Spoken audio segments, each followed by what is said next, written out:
Cortisol Bailey कमी करण्याची जापानी पद्धत. जापानमध्ये लठ्ठपणाचं प्रमाण 4.5% आहे. अमेरिकेत 42% आणि भारतात 27%. तेच जग, तेच जंक फूड उपलब्ध आहे. पण अमेरिका आणि जगातील इतर देशांमध्ये लोक 5 ते 10 पट जास्त लठ्ठ आहेत. आणि हे धोकादायक पोटावरील चरबी घेऊन फिरतायत. प्रश्न असा आहे, का? जेव्हा मी या विषयावर माझा रिसर्च सुरू केला तेव्हा मी एक गोष्ट पाहिली.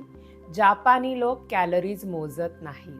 बहुतेक लोक जिममध्ये तासनतास घालवत नाहीत आणि त्यांनी कधीही कठोर डाएटचं पालन केलेलं नाही. या अभ्यासात मला अशा 6 गोष्टी दिसल्या ज्या जापानी लोक रोज करतात. त्यामुळे त्यांची तणावाची पातळी सतत कमी राहते. त्यांचं कॉर्टिसोल जगातील जवळजवळ इतर कोणत्याही देशातल्या लोकांपेक्षा कमी राहतं. आणि आज मी त्या 6 गोष्टी तुमच्यासोबत शेअर करणार आहे. तुमच्या पोटावरची चरबी का कमी होत नाही, विशेषतः तिशीनंतर? तुम्ही कितीही स्वच्छ आहार घेतला किंवा कितीही मेहनत करून व्यायाम केला तरी त्याचं कारण कदाचित तुम्ही आजपर्यंत ऐकलंच नसेल. आणि ते कारण तुमचा डाएट नाही, ते आहे तुमचं कॉर्टिसॉल. कॉर्टिसॉल हा तणावाशी संबंधित हॉर्मोन आहे. सोप्या भाषेत सांगायचं तर जेव्हा तुमचा कॉर्टिसोल हॉर्मोन अनेक महिने सतत जास्त राहतो तेव्हा तो तुमच्या शरीराला एकच संदेश देतो. तो सांगतो, संरक्षण मोडमध्ये जा. तो सांगतो, ही चरबी पोटाभोवती साठवून ठेव, जेणेकरून आपल्या महत्त्वाच्या अवयवांना गरज पडल्यास ऊर्जा मिळेल. आपल्याला माहीत नाही पुढे परिस्थिती किती वाईट होईल. आणि ही चरबी हातांवर किंवा पायांवर साठत नाही, ती विशेषतः पोटाभोवतीच साठते. आणि विज्ञानही हे सिद्ध करतं. पण जापानने एक गोष्ट शांतपणे शोधून काढली आहे. संपूर्ण संस्कृती किंवा कल्चर म्हणून त्यांनी कॉर्टिसोल कमी कसा ठेवायचा हे शिकून घेतले. आणि आज मी तुम्हाला त्या नेमक्या रोजच्या 6 सवयी सांगणार आहे ज्या जापानमध्ये प्रत्येक दिवशी पाळल्या जातात. नमस्कार मंडळी, मी doctor Pooja, founder doctor Pooja's homoeopathic clinic, Kothrud, Pune.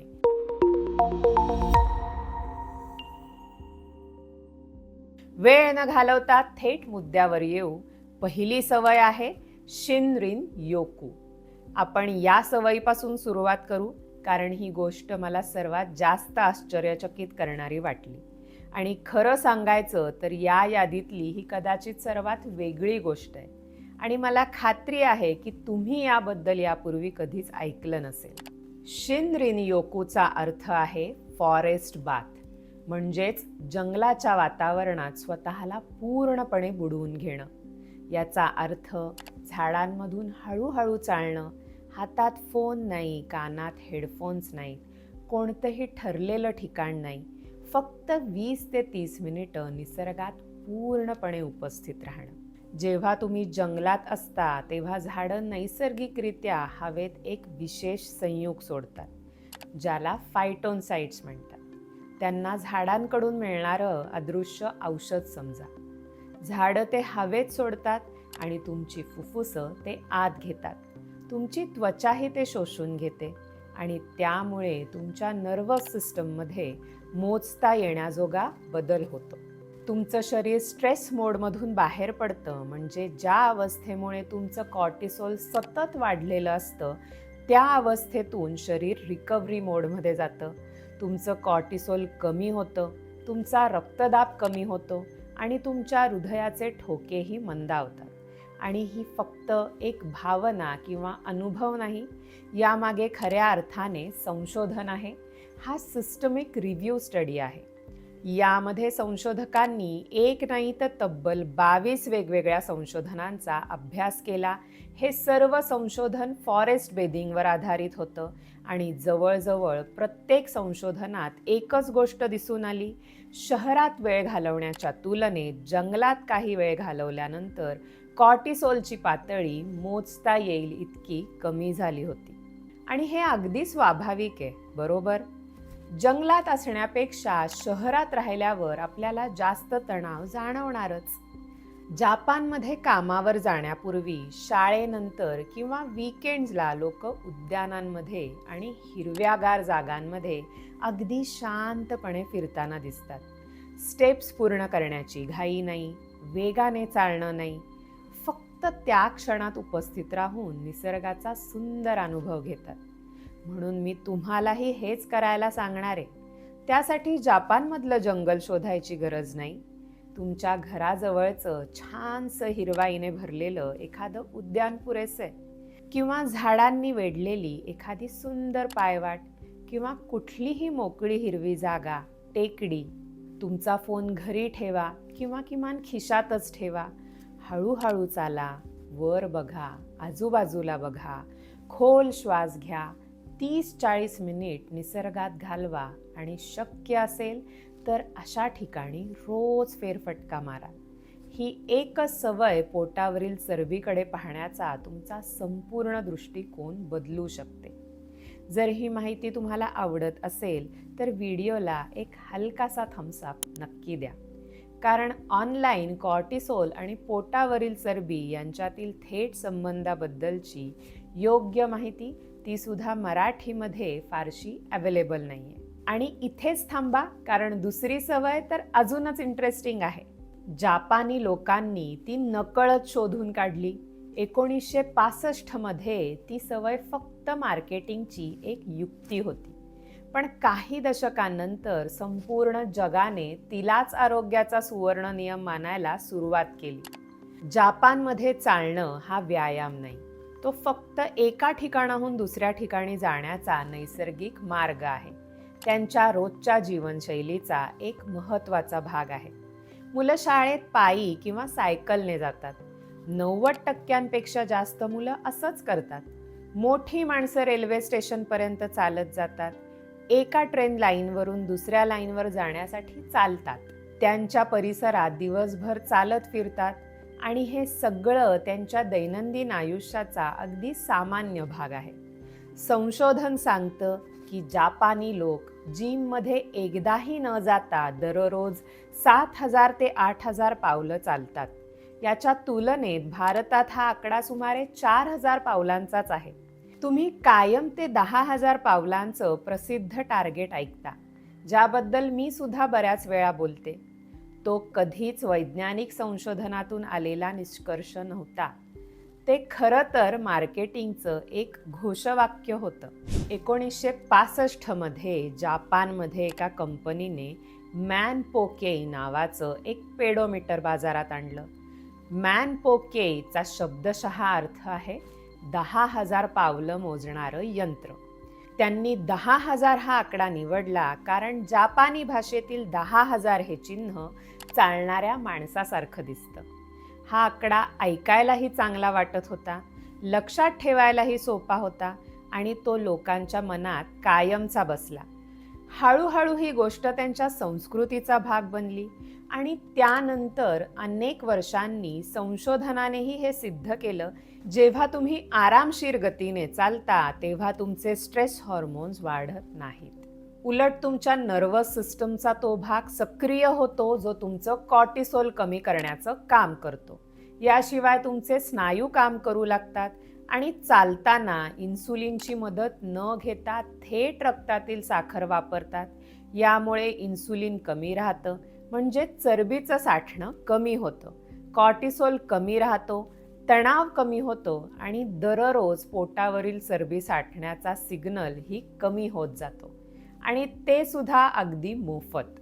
म्हणून मी तुम्हाला एवढंच सांगू इच्छिते, तुमच्या घड्याळात किंवा मोबाईलमध्ये स्टेप काउंटर्स वापरा आणि दररोज 10,000 पावलं चालण्याचं लक्ष ठेवा. ज्या ठिकाणी तुम्ही नेहमी गाडीने जाता ते जवळ असेल तर तिथे चालत जा. 10-15 मिनिटांच्या अंतरावर जायचं असेल तर तिथे नक्की चालत जा. फोनवर बोलताना खुर्चीवर बसून बोलू नका. उठा आणि चालत चालत बोला. जापानी लोक फिट होण्यासाठी चालत नाहीत, ते चालतात कारण त्यांचं संपूर्ण आयुष्यच तसं तयार झालेलं आहे.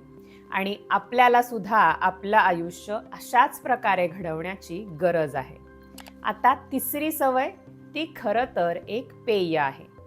जापानमध्ये जगातील जवळजवळ कोणत्याही देशापेक्षा दरडोई सर्वाधिक ग्रीन टी प्यायला जातो आणि बहुतेक लोक ग्रीन टीला फक्त आरोग्यासाठी चांगलं पेय म्हणून पाहतात आणि पुढे निघून जातात. पण त्यामुळे ग्रीन टीचा कॉर्टिसोल आणि पोटावरील चरबीवर नेमका काय परिणाम होतो हे त्यांच्या लक्षातच येत नाही. ग्रीन टीमध्ये एल-थिओनिन नावाचं एक अमिनो ॲसिड असतं. हे जवळजवळ फक्त चहाच्या पानांमध्येच आढळतं. हे तुमच्या कॉर्टिसोलच्या प्रतिसादाची तीव्रता कमी करतं, पण तुम्हाला झोपाळू बनवत नाही. ग्रीन टी प्यायल्यावर तुम्ही गुंगीमध्ये जात नाही. उलट संशोधक ज्याला अलर्ट काम म्हणतात ती अवस्था निर्माण होते. म्हणजे तुमचं डोकं शांत असतं, विचार स्पष्ट असतात, लक्ष केंद्रित राहतं, पण दैनंदिन तणावाला शरीर देणारा प्रतिसाद मोजता येईल इतका कमी होतो. आणि यामागे खरोखरच संशोधन आहे. जर्नल ऑफ न्यूट्रिएंट्समध्ये प्रकाशित झालेल्या रँडमाइज कंट्रोल ट्रायलमध्ये संशोधकांनी निरोगी प्रौढांना 4 आठवडे एल-थिओनिन दिलं आणि ज्या लोकांनी प्लासिबो घेतलं होतं त्यांच्या तुलनेत या लोकांमध्ये तणावाशी संबंधित लक्षणं कमी दिसून आली. पण या गोष्टीचा अर्थ काय आहे हे मी तुम्हाला स्पष्ट सांगते. त्या संशोधनामध्ये एल-थिओनिनचे सप्लिमेंट वापरण्यात आले होते. त्यामधला डोस ग्रीन टीमधून साधारणपणे मिळणाऱ्या प्रमाणापेक्षा खूप जास्त होता. म्हणून ग्रीन टीकडे जादुई उपाय म्हणून पाहू नका. ग्रीन टी म्हणजे एल-थिओनिनचा छोटासा, आनंददायी आणि सातत्याने मिळणारा स्रोत आहे, कुठलीही मॅजिक बुलेट नाही. तरी सुद्धा जापानी लोकांसाठी ग्रीन टी हा मनाला शांत करणारा एक सुंदर दैनंदिन विधी आहे. जापानमध्ये कुठेही जेवायला गेल्यानंतर सुशी, याकिनिकू, पोक कात्सू अशा त्यांच्या पारंपरिक जेवणासोबतच तुम्ही पाणी मागवण्यापूर्वीच तुमच्यासमोर ग्रीन टीचा एक कप ठेवला जातोच. तुम्ही दिवसातून 2 ते 3 कप ताज्या पद्धतीने बनवलेला ग्रीन टी पिऊ शकता. यासाठी सुटी चहाची पानं वापरा किंवा टी बॅग्स वापरू शकता. पाण्याचं तापमान सुमारे 80 डिग्री सेल्सिअस असावं. खूप उकळतं गरम पाणी नसावं, कारण बॉइलिंग वॉटर मी ज्या एल-थिओनिन बद्दल बोलतीये त्याचं नुकसान करू शकतं. त्यामुळे lukewarm water is best. आता 4थी सवय, हारा हाचिबू. ही जापानमधली एक अतिशय प्रसिद्ध सवय आहे. बहुतेक लोक हारा हाचिबू ऐकतात आणि त्यांना वाटतं की त्याचा अर्थ फक्त कमी खा असा आहे, पण तसं नाही.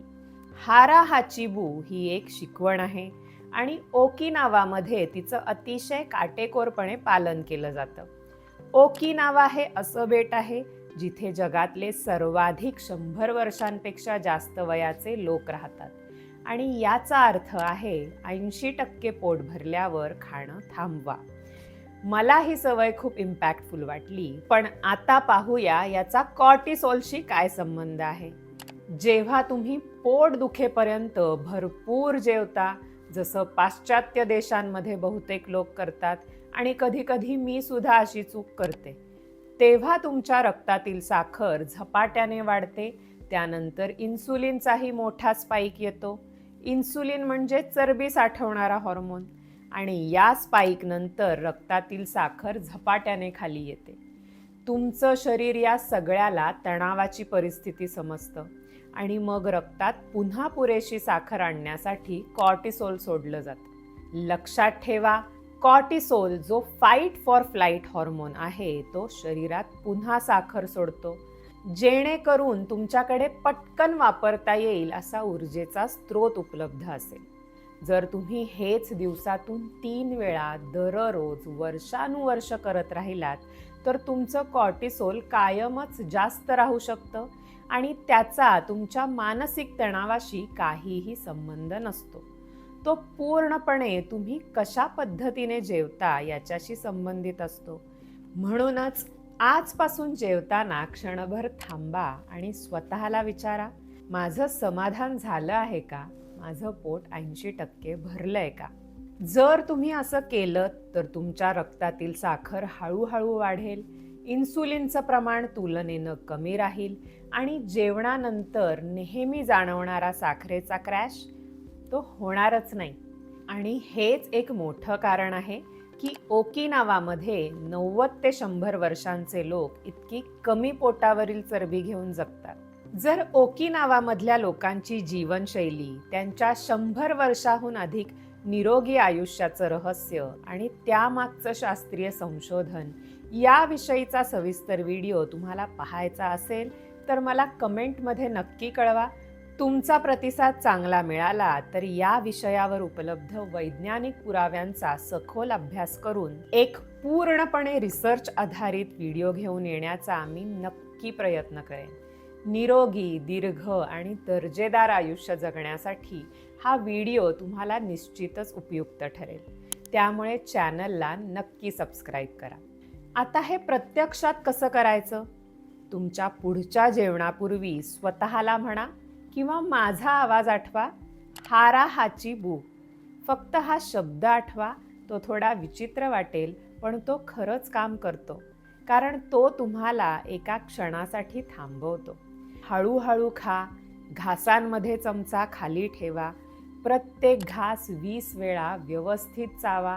मी स्वतः जेवताना पहिल्या 5 घासांमध्ये असंच करते. यामुळे संपूर्ण जेवणाचा वेग नियंत्रित राहतो.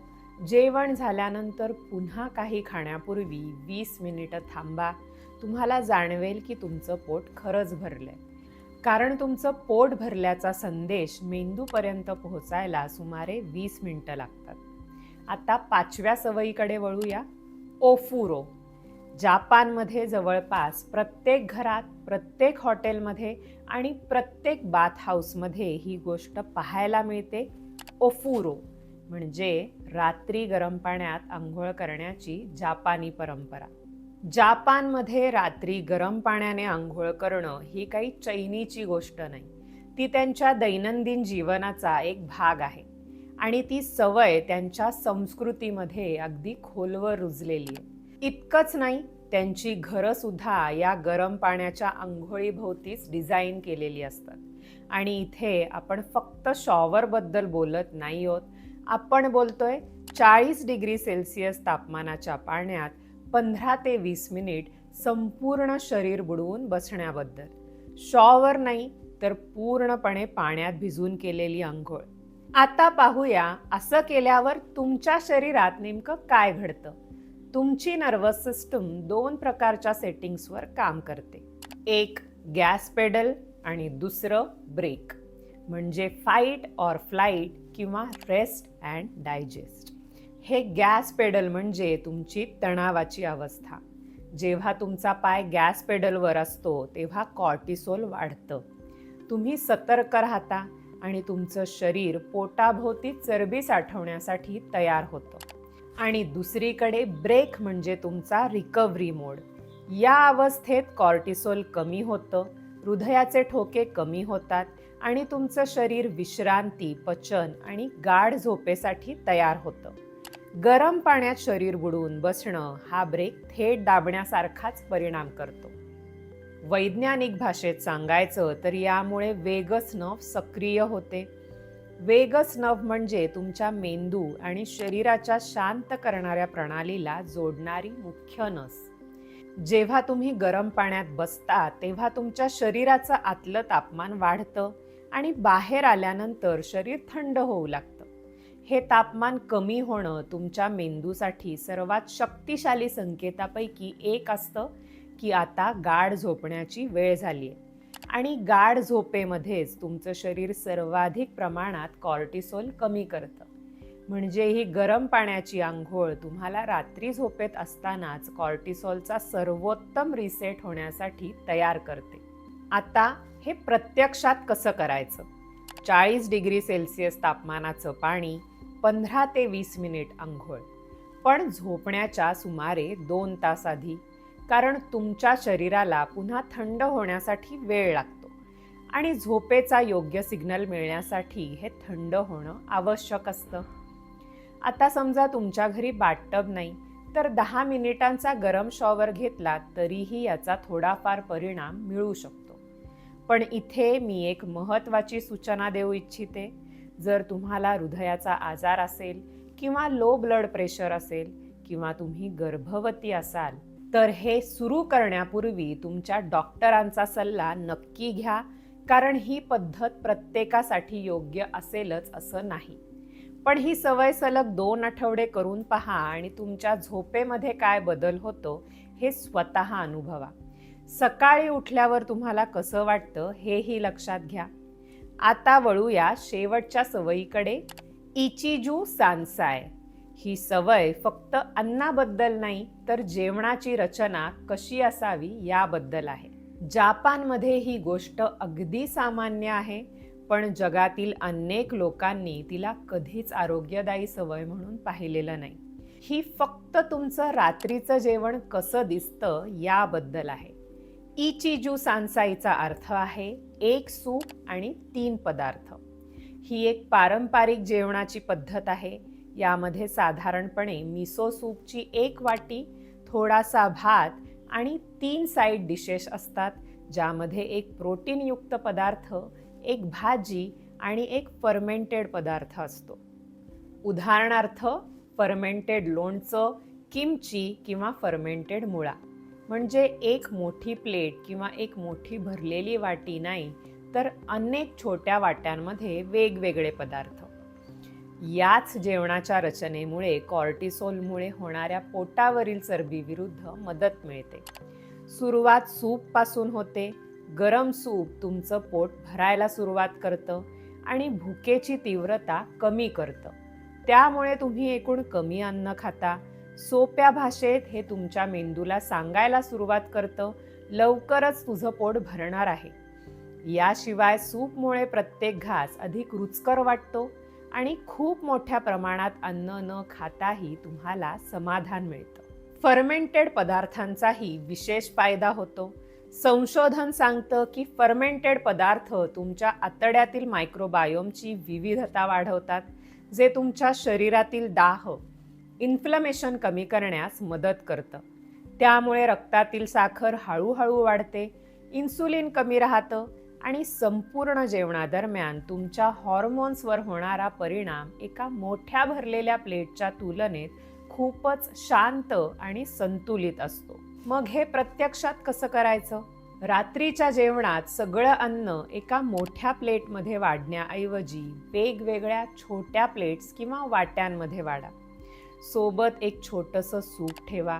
ते बोन ब्रॉथ असू शकतं किंवा भाजीचं सूप. सोबत एक प्रोटीनयुक्त पदार्थ, एक भाजी किंवा सॅलड. वेगळ्या प्लेटमध्ये कोणताही एक फर्मेंटेड पदार्थ किंवा अगदी थोडंसं साधं ग्रीक योगर्ट. अशी जेवणाची रचना खरंच परिणामकारक ठरते. फक्त विशिष्ट पदार्थ महत्त्वाचे नाहीत, तर जेवणाची ही संपूर्ण रचना महत्त्वाची आहे. या आहेत त्या 6 सवयी, 6 मार्ग. यापैकी एकही डाएट नाही, एकही जिम मेंबरशिप नाही. ही फक्त अशी जीवनशैली आहे जी संपूर्ण संस्कृतीने कॉर्टिसोल कमी ठेवण्यासाठी तयार केली आहे. जापानमधलं फक्त 4.5% लठ्ठपणाचं प्रमाण हेच दाखवून देतं की जगात प्रत्येक ठिकाणी लठ्ठपणाचं प्रमाण वाढत चाललंय, पण इथे तसं नाही. म्हणून जास्त चालायला सुरुवात करा, निसर्गात वेळ घालवा, रात्री गरम पाण्याने आंघोळ करा, ग्रीन टी किंवा माचा प्या. 80% पोट भरल्यावर खाणं थांबवा आणि जेवणाची रचना बदला. एकाच मोठ्या प्लेटमधून जेवू नका. या सवयी सातत्याने पाळा. तुमच्या शरीरात कॉर्टिसोलचं हॉर्मोनल वातावरण बदलायला नक्कीच सुरुवात होईल. तुम्हाला जाणवेल की तुमचा फॅट लॉस पूर्वीपेक्षा खूप सहज होतोय. धन्यवाद.